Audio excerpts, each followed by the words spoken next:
¿Qué tal? Muy buenas tardes a todas y todos los que nos sintonizan en redes sociales y los que están presentes en esta maravillosa tarde en este auditorio de la Facultad de Música de la Universidad Veracruzana. Es un gusto para nosotros estar el día de hoy en el marco de esta Feria Internacional del Libro Universitario 2022 que organiza la Universidad Veracruzana, y para el Colegio de Veracruz, que también ha colaborado y ha hecho participación activa y ha sido sede también de las actividades de esta Feria Internacional del Libro Universitario. Es un privilegio estar aquí para presentar el libro Laboratorio de la Corrupción Política Veracruz, Miguel Alemán Valdés, 1934-1952, de la autoría del doctor Mario Raúl Mijares Sánchez, rector del Colegio de Veracruz. Pero además esta tarde tiene una especial significación. Primero, porque en este año se festeja el 78 aniversario de esta Universidad Veracruzana. Así que esta ha sido el alma mater de muchas y muchos veracruzanos y es un gusto para nosotros como Colegio de Veracruz estar participando en el marco de estas actividades. Pero también nuestro colegio de Veracruz, se viste de manteles largos porque este año cumple 20 años de haber sido fundado. Así que en esta feliz coincidencia de aniversarios, tenemos que pasar a otra conmemoración que no es festiva, una conmemoración que es dolorosa, pero que es indispensable recuperar la memoria histórica. Un 11 de septiembre de 1973, se consuma el golpe de Estado en Chile, que quita del poder a un presidente democráticamente electo, Salvador Allende, para imponerse mediante el terror y las armas una amarga dictadura encabezada en su momento por Augusto Pinochet. Es por eso que quisiéramos, a manera de conmemoración, escuchar una canción de la cantautora chilena Violeta Parra.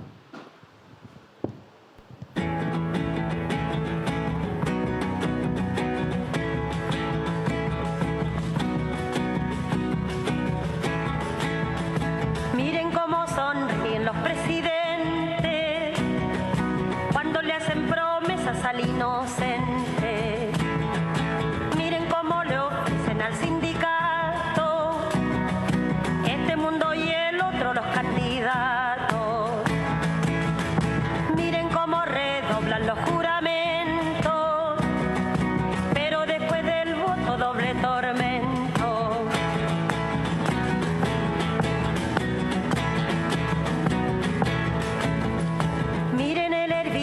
De vigilantes para rociarle flores al estudiante. Miren cómo relumbran carabineros para ofrecerle premios a los obreros. Miren cómo se viste cabo y sargento para teñir de rojo los pavimentos.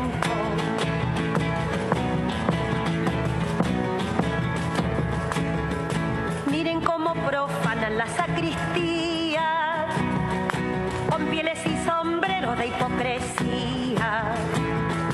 Miren cómo blanquearon mes de María y al pobre negrellaron la luz del día. Miren cómo le muestran una escopeta para quitarle al pobre su marraqueta.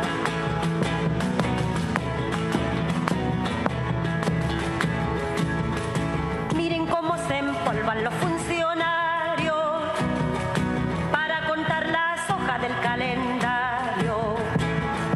Miren cómo gestionan los secretarios las páginas amables de cada diario. Miren cómo sonríen angelicales, miren cómo se olvidan que son mortales.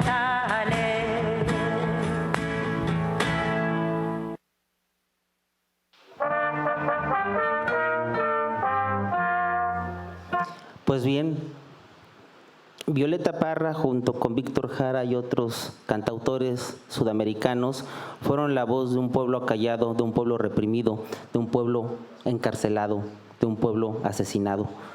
Y esta conmemoración, que pudiera parecer relativamente inconexa con el motivo que nos congrega el día de hoy, que es la presentación de este libro, realmente no lo es.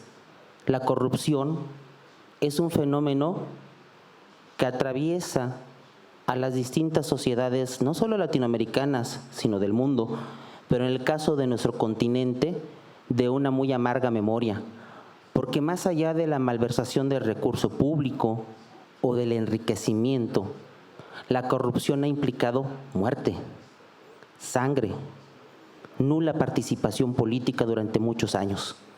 Por eso, investigar, reflexionar y dar voz a estos fenómenos para que no se repitan es indispensable. Por eso, el libro Laboratorio de la Corrupción Política, Veracruz, Miguel Alemán Valdés, 1934-1952, adquiere particular relevancia porque es una historia no escrita, es una historia que ha sido velada, que no ha sido lo suficientemente divulgada en nuestro país, y que ese rescate de la memoria histórica se convierte en una condición indispensable no solo para reconstruir y transformar al país, sino también para reflexionar cuál ha sido nuestro papel como sociedad y cuál debe de ser nuestro papel presente y futuro. Y por eso me permito el día de hoy presentar al autor de este libro, el doctor Mario Raúl Mijares Sánchez, actual rector del Colegio de Veracruz, quien es licenciado en Ciencias Políticas y Administración Pública por la Universidad Nacional Autónoma de México, maestro en Administración Pública por la misma Casa de Estudios y doctor en Ciencia Política por la UNAM. Dentro de su obra destacamos sus libros Gestión Pública, Última Llamada para México, Modelo Gerencial en el Sector Público, una propuesta para Veracruz, Gobiernos Generadores de Riqueza, la Administración Pública del Futuro, editado en Estados Unidos de América por la editorial Palibrio, México, Génesis de su descomposición política, Miguel Alemán Valdés, 1936 a 1952, Formas de Gobierno, Lecciones de Teoría Política, México, The Genesis of its Political Decomposition, Miguel Alemán Valdés, 1936 to 1952, también editado en Estados Unidos por la editorial Palibrio, Ciclos políticos en la historia del pueblo mexicano, 1812-2012, Política y administración, regímenes parlamentario, senatorial y presidencial, además del libro que presentamos el día de hoy y otro más que se acaba, dos más que se acaban de editar, mi rector, pero le dejo a usted la exclusiva para que nos los presuma. Así que sin más preámbulo, cedemos el uso de la voz al autor del libro. Y quisiera yo iniciar antes y también romper un poco con el esquema tradicional. Queremos hacer esto, hacerlo un poco más como un conversatorio. Le quisiera preguntar al autor, primero, ¿por qué escribir sobre la corrupción y por qué específicamente sobre Miguel Alemán Valdés en ese periodo histórico? Pues será porque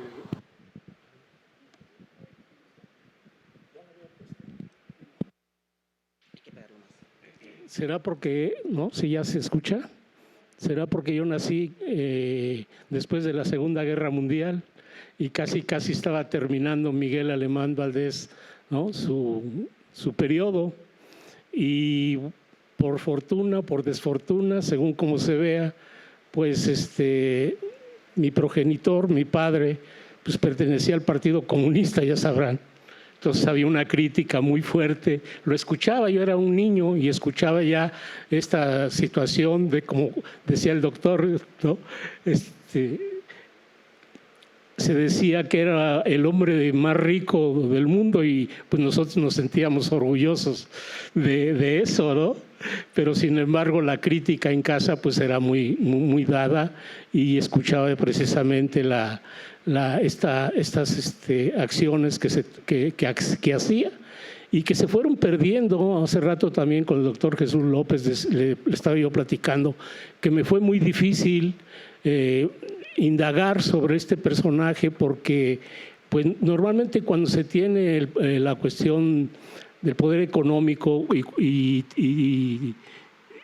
político, y te está yendo mal con la prensa o con las revistas que te critican, pues las esconden, o bien las compran todas o las queman.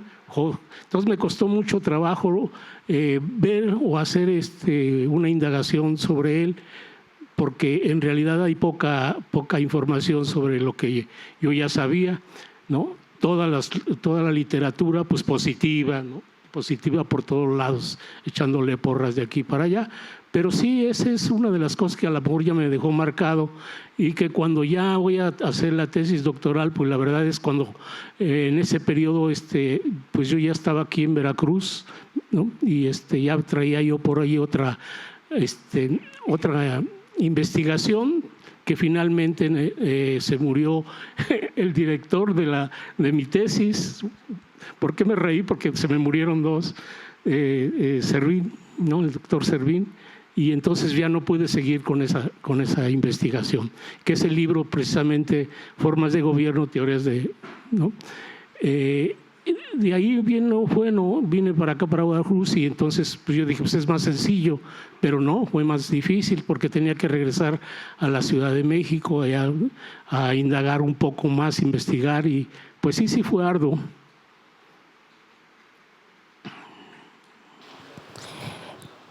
Miguel Alemán Valdés, ¿qué representa o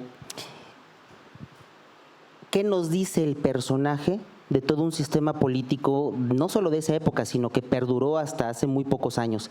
¿Qué representa él como esta caja de resonancia del sistema político mexicano? Pues acabas de decir una palabra, personaje, pero hay personajes que son, ¿no? Adorados, pero hay otros personajes sombríos que finalmente, como decía Fidel Castro, la historia me absolverá o también me condenará, y eso es lo que pasa con todos aquellos que estamos en lo público, ¿no? Cuando estamos en lo público, finalmente no es una posibilidad de poder escaparte, ¿no?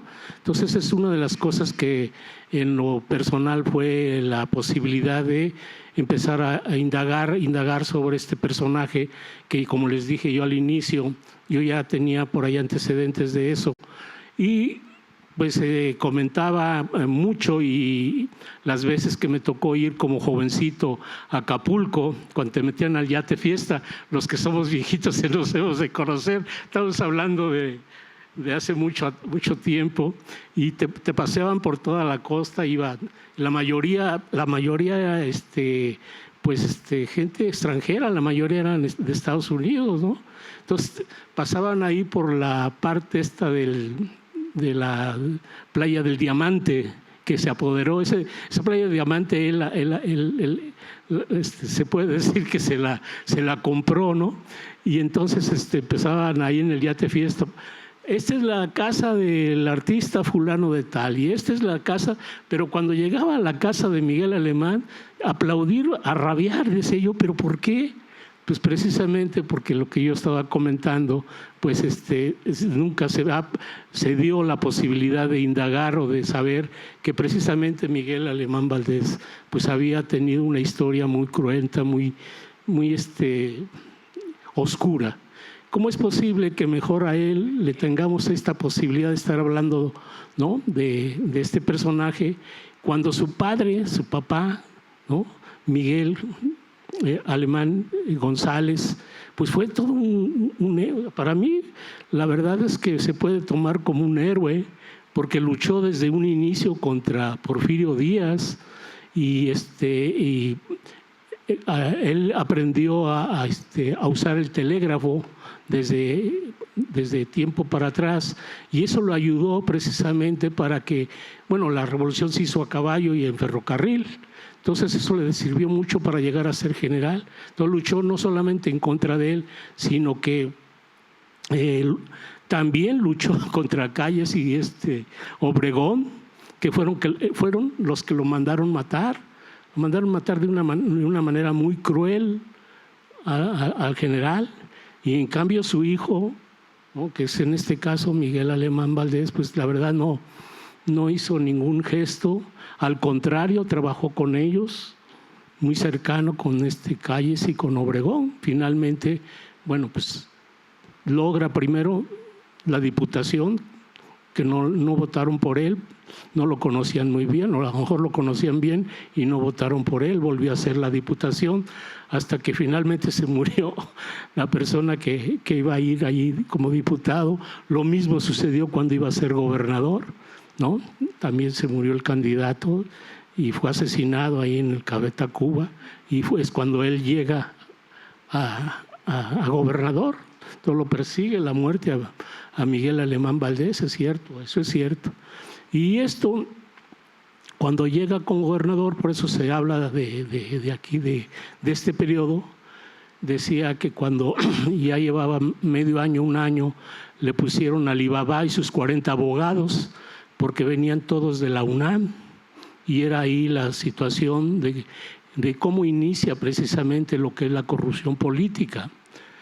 La corrupción política, le decía yo hace rato aquí a mi querido maestro Andrade, doctor Andrade, de que de la corrupción política viene la corrupción económica y la descomposición social, indiscutiblemente. ¿Sí? Porque la corrupción sí puede haber en todas partes del mundo, les decía, en el caso de los Estados Unidos son los campeones de la corrupción y de la descomposición, no se pueden decir que no. En mismo Inglaterra, hace 2 o 4 o 5 años menos, encontraron en Japón a un ministro que había tenido una corrupción y bueno, pues él se hizo el harakiri, ¿no? Entonces quiere decir que sí hay corrupción en muchas partes. Lo que sí no permiten es la corrupción política en ninguna parte de estos países, y es lo que nos ha venido sucediendo en México. ¿Qué es la corrupción política? ¿No? ¿Por qué hace tanto daño la corrupción política? Precisamente, bueno, les voy a poner un ejemplo, porque hay muchos jóvenes y es necesario. Miguel Alemán Velasco, no se vaya a confundir porque los dos son Miguel Alemán, el que recientemente estuvo aquí como gobernador de Veracruz. A 6 meses antes de irse, se llevó 3.600 billones de pesos. Entonces, a sabiendas de que Fidel Herrera Beltrán lo iba a cubrir, pues lo empuja para que sea precisamente gobernador. Y Fidel Herrera Beltrán, cuando ya estaba como gobernador, a sabiendas de que Duarte pues era, ¿no?, un campeón para esconder dinero, pues lo nombró precisamente en la Secretaría de Finanzas, ¿sí? Entonces, no solamente eso, sino que también lo hace gobernador. Entonces, de esa manera, el que viene escondiendo todo esto es precisamente Duarte. Esconde el desfalco de Miguel Alemán Velasco, el gran desfalco que hace Fidel Herrera Beltrán, y lógico que él. El problema de Duarte es que se quiso llevar lo doble que se llevaron los otros anteriores, y entonces eso ya no pudo ser. Esa es la corrupción política, ¿sí? De ahí viene la corrupción económica. Entonces es una de las cosas y uno de los gravantes que pues finalmente eso es parte de lo que es el libro, ¿no? Entender qué cosa es la corrupción política. Incluso dentro del libro dejé algunos datos muy interesantes que encontré respecto a Veracruz. Yo pienso que sí sería conveniente, pero claro que no. Presumidamente que esto lo tendrían que leer desde la secundaria, la prepa y algunos de la universidad, porque yo me ha tocado dar clases en la licenciatura e incluso en la maestría, y pregunto sobre algunos revolucionarios y al nivel de Zapata, yo puedo decir, de Pancho Villa, de Francisco Villa, pero ni siquiera los conocen. Esa es una de las cosas terribles que tenemos aquí en Veracruz, ¿eh? ¿Sí? El mismo general Miguel Alemán González, ni siquiera saben ni lo conocen. Adalberto Tejeda, varios que no conocen.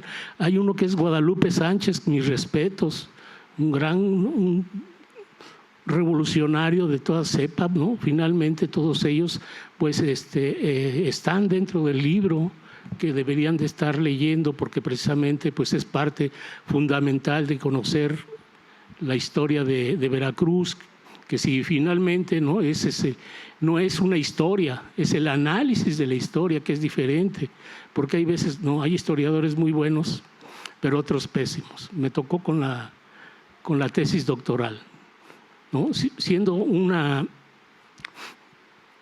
doctorado de ciencia política, nomás uno era de ciencia política, los demás eran historiadores y eran de otra carrera. No sé si porque lo he venido diciendo desde hace tiempo que pues sabemos pocos de ciencia política. Realmente en el Colegio Veracruz nomás somos 2 los que somos de ciencia política, originales, ¿no? Aquí mi querido doctor Andrade pues sí también ha estado dentro de ello, pero estamos hablando de la carrera de ciencia política, de la licenciatura, ¿no? Entonces eso hace precisamente que pues que tengamos esta posibilidad, ¿no? de que este libro ojalá y pueda llegar pues a más manos, ¿no? No sé si tengas otra pregunta. Sí, por supuesto, pero además de la lectura del libro, se desprende algo que es muy interesante y que lo acaba de comentar el doctor Mijares. El libro por sí mismo no es solamente una compilación de hechos históricos, o sea, no es un libro de historiografía. Es un libro que acompaña a la historiografía un análisis precisamente político. Una de las cosas que más me sorprendió de esta historia poco conocida es ver cómo hay un comportamiento consistente en un grupo político mexicano que después de la Revolución Mexicana, cuando empiezan a consolidarse los primeros gobiernos postrevolucionarios y está la fundación del entonces Partido Nacional Revolucionario, vamos a ver que empieza una serie de disputas internas por el poder que la mayoría de las veces, lo dijo usted también y creo que es de todos conocidos, llegaron al asesinato. El caso de el mismo Obregón. En el mismo libro se menciona la muerte envuelta en misterio de Manlio Fabio Altamirano, que era candidato a la gobernatura, y precisamente esta oportuna, entre comillas, oportuna muerte de Manlio Fabio Altamirano, pues es lo que permite que Miguel Alemán Valdés se convierta en el candidato y el candidato ganador. Y pareciera increíble cuando uno sigue leyendo el texto, te das cuenta que bien lo menciona aquí, ¿no? Le decían el ahijado de la muerte. Cuando empieza la sucesión presidencial de Manuel Ávila Camacho, ya en los principios de los 50, el candidato no natural, pero quien venía muy bien posicionado era su hermano Maximino Ávila Camacho, aunque también por eso insisto que este libro tiene esta también riqueza para ir viendo un comportamiento consistente de este grupo político que estuvo en el poder en México durante muchos años, en el que pareciera que como virtud hay una disciplina partidista, que las disputas internas pueden llegar a ser mortales incluso, pero que independientemente de las filias o las fobias o de haber sido parte del grupo antagónico, hay una disciplina y cuadrarse con el que llega al poder. ¿Por qué lo digo? Maximino Ávila Camacho era un candidato que podría parecer no natural a la sucesión. Aquí viene otra cuestión del comportamiento político mexicano. Recordemos que durante prácticamente 70 u 80 años, el secretario de Gobernación era ya el ungido como muy seguro candidato a la presidencia de la República. Miguel Alemán Valdés era el secretario de Gobernación de Manuel Ávila Camacho.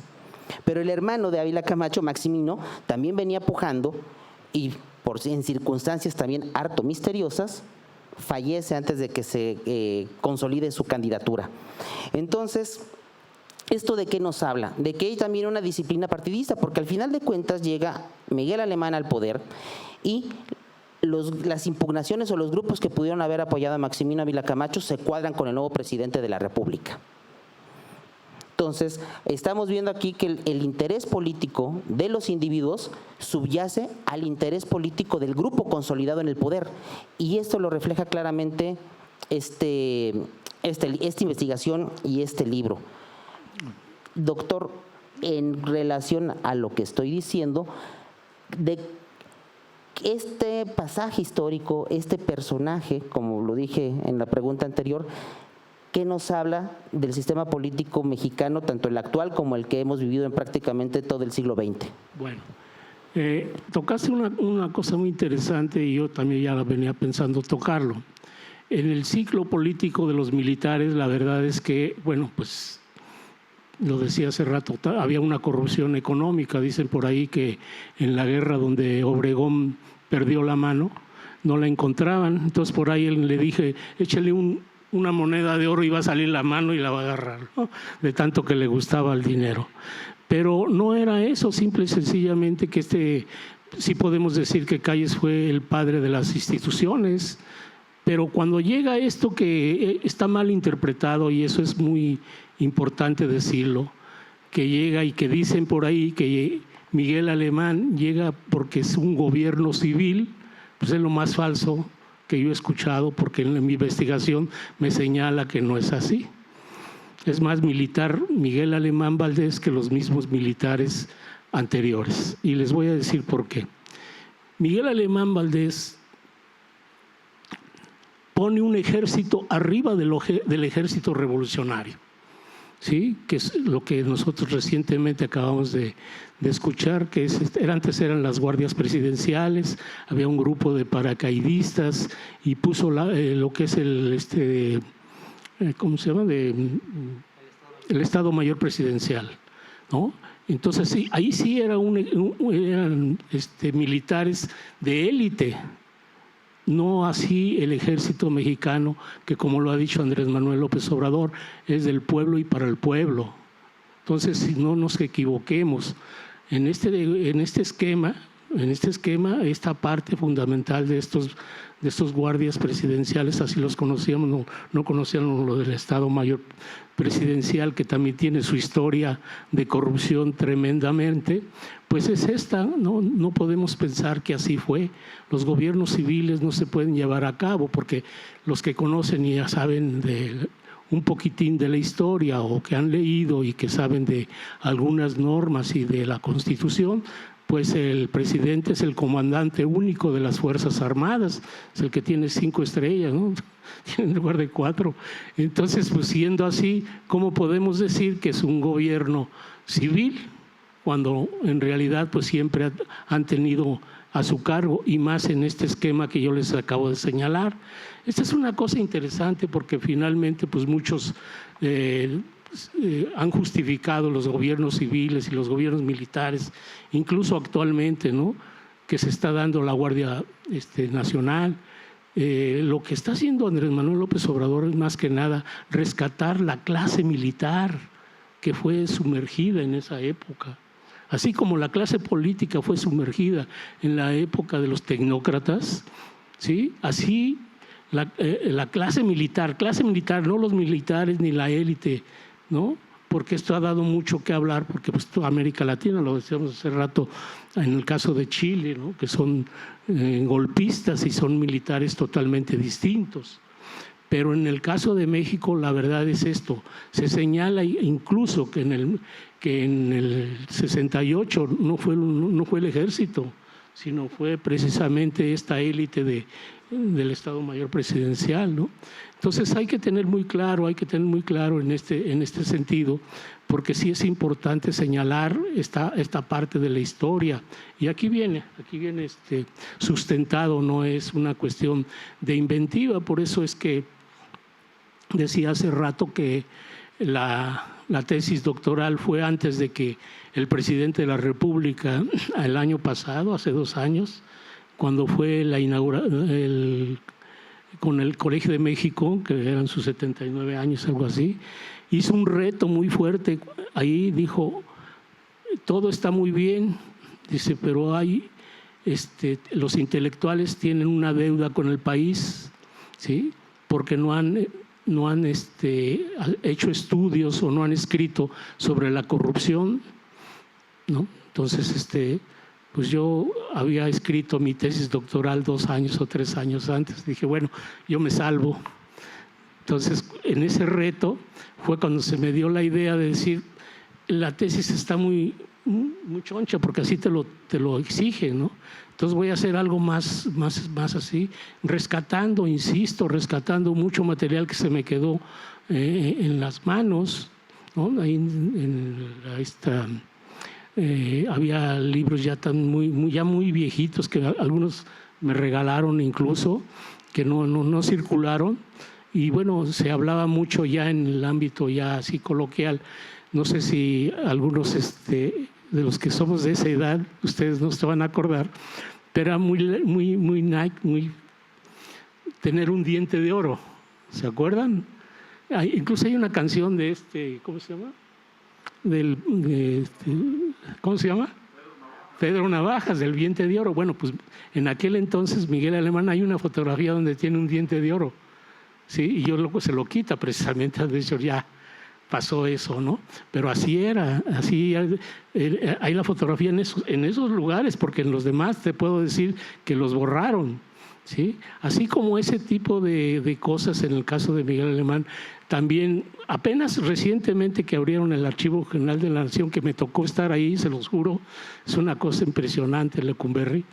Encontramos también cosas así muy interesantes de los amoríos, ¿no? De los amoríos de Miguel Alemán. Era como decía esta María Félix, un mujerujo, ¿no? Nosotros decimos mujeriego, porque incluso estuvo a punto de perder la presidencia, cuando una espía de los nazis, espía de Hitler, brinca de Alemania a Hollywood, y de Hollywood se viene a México, y no, pues está súper guapísima. Entonces Miguel Alemán, pues lógico. Entonces sabían, ya cuando descubrieron que era una espía, estaba perdiendo la presidencia, ¿sí? Y así como eso, bueno, pues siempre andaba en los Estados Unidos sin que nadie supiera, pues gastando el dinero público, ¿no? Fíjense que cómo es, también no lo conocen, hace rato dije de Acapulco, pero no sé si conozcan Polanco. Todos esos terrenos, pues los vendió junto con su socio, ¿no? Y entonces, la verdad es que sí es interesante conocer todo esto que estamos comentando. Entonces, todos esos datos, pues está muy difícil encontrarlos. Afortunadamente, pues sucedió esto y me eché un clavado a todo el material que ya me había sobrado y que se había quedado ahí, y entonces aquí sí ya lo plasmo, ese tipo de ¿cómo se llama?, de comentarios. Cosa que en la tesis doctoral no lo puedes hacer, ni en la doctoral, ni en la licenciatura, ni en la maestría, porque son muy rigurosos la cuestión de los sinodales. Y como yo venía de un programa anterior, me tocaron 7 sinodales. Fueron casi 10 años en hacer esa condenada tesis, pero incluso me estaban reprobando. Lo digo muy fuertemente porque lo cuento, pero así fue. Mi esposa estuvo a punto de darle un ataque cardíaco porque me golpearon, porque se murió mi primer director de tesis, que era Servín. Y luego, a punto ya de llevar a cabo el examen final, pues también se muere, ¿no? Entonces, híjole, qué bárbaro. Me dejó solo. Y para que veamos cómo es, la verdad es por eso que a mí, la verdad, soy muy dado a que no hacer exámenes, porque se vuelve uno muy, no sé, ¿qué podemos decir, no? Al final uno de ellos, un doctor de doctorado, dice: ¿cómo se atreve usted a hacer una tesis, ¿no?, sobre Miguel Alemán Valdés y criticarlo cuando él mandó a hacer la ciudad universitaria? Híjole, no, pues yo en ese momento no pensaba nada, estaba yo muy nervioso, ¿no? Pero ya cuando se terminó yo dije: qué bárbaro, no puede ser. Esto les demuestra hasta qué grado se cuidó y se sigue cuidando, ¿no?, la figura de Miguel Alemán Valdés. Y no se diga la de Velasco, también no ha sido mucho, estos 3.600 millones de pesos, casi poco se cuenta de él. Luego viene y visita Veracruz, ¿no? Creo que incluso, no sé, andaba por ahí quebrado, muy quebrado. En aquel entonces también andaba, no es muy bueno para los negocios, Fue un junior, hombre, fue un junior, ¿no? un junior que siempre presumió que, ¿cómo se llama?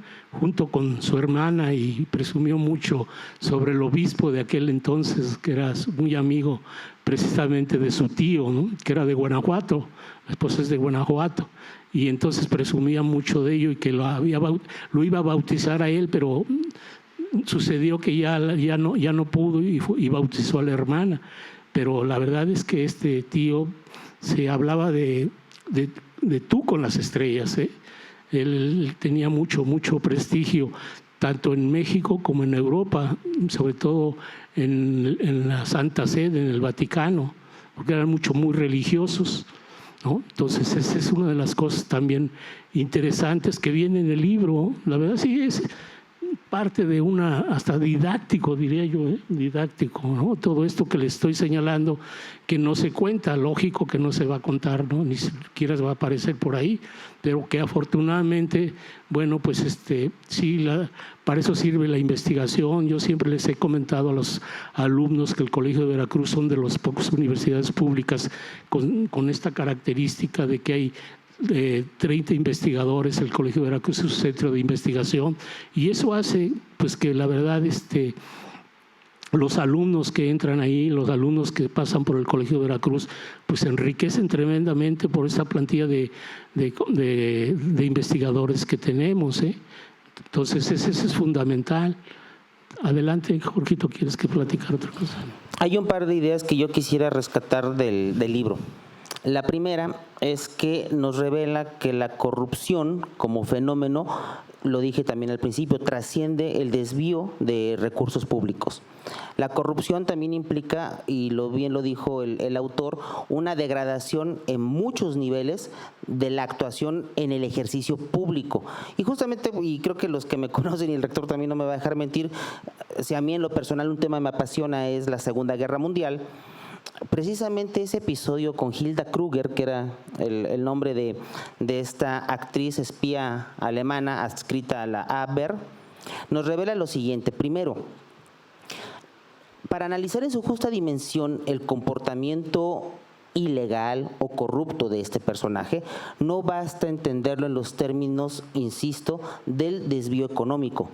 También el comportamiento en la vida personal y en la vida pública puede derivar a una serie de situaciones como que en este caso puso en riesgo la seguridad nacional.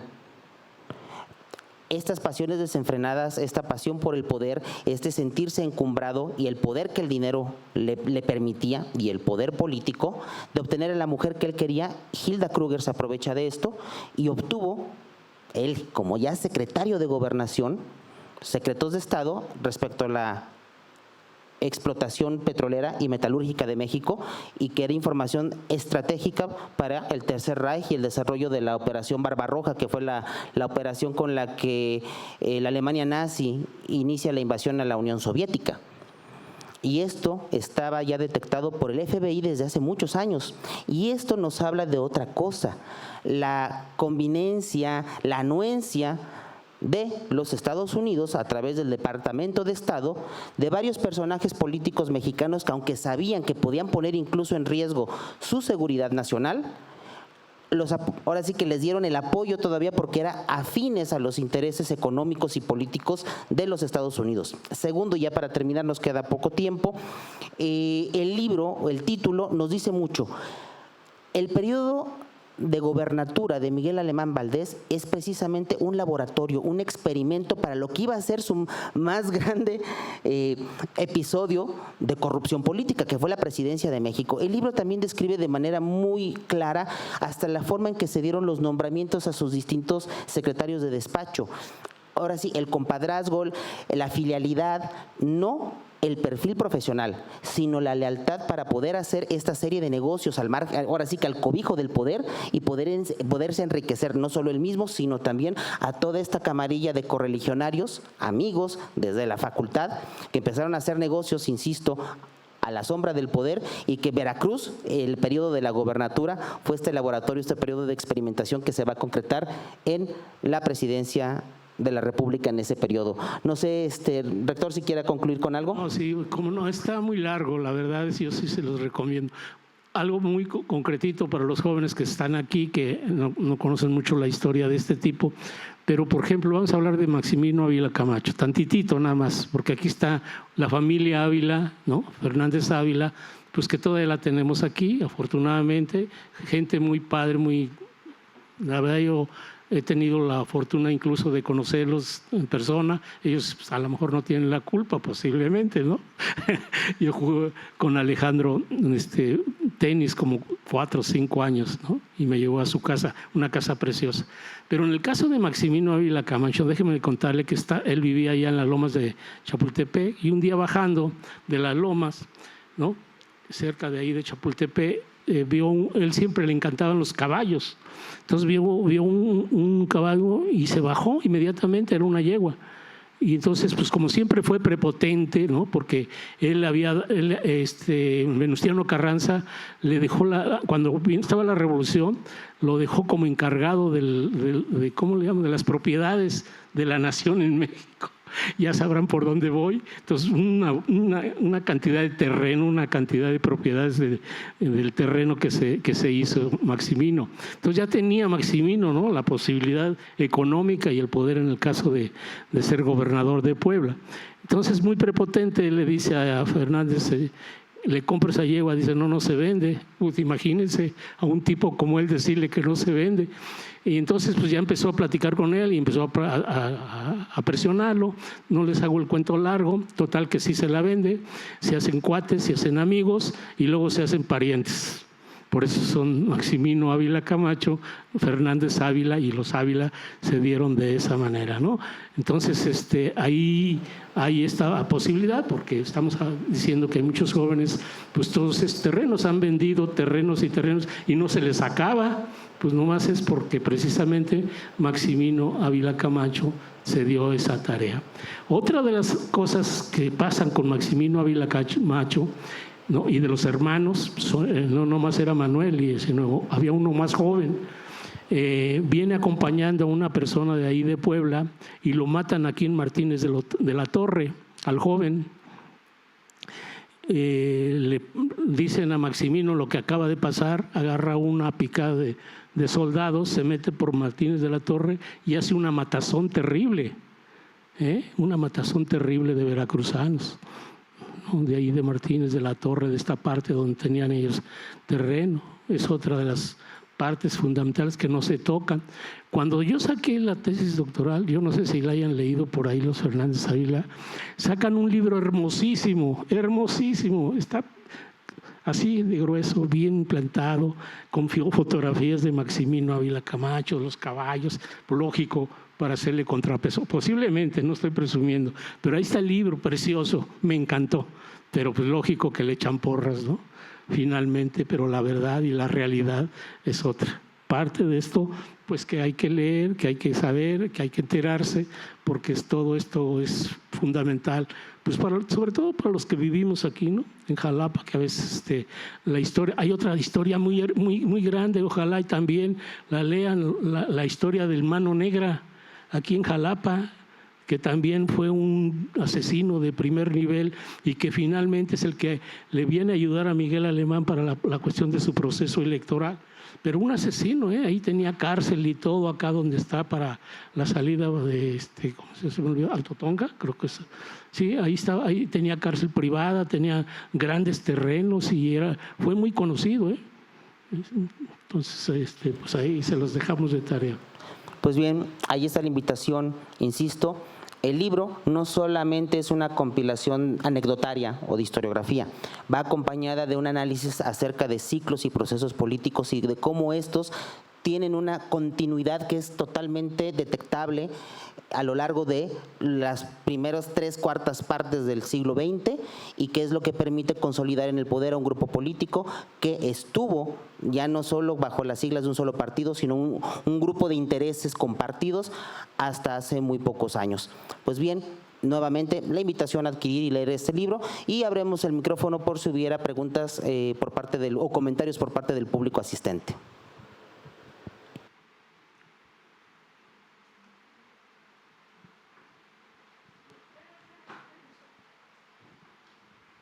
Buenas tardes. Javier. Buenas tardes, René Garibay es mi nombre. Un punto que creo que conviene resaltar es que Miguel Alemán es de los 3 personajes mexicanos dentro de la masonería que se encuentran identificados en Estados Unidos.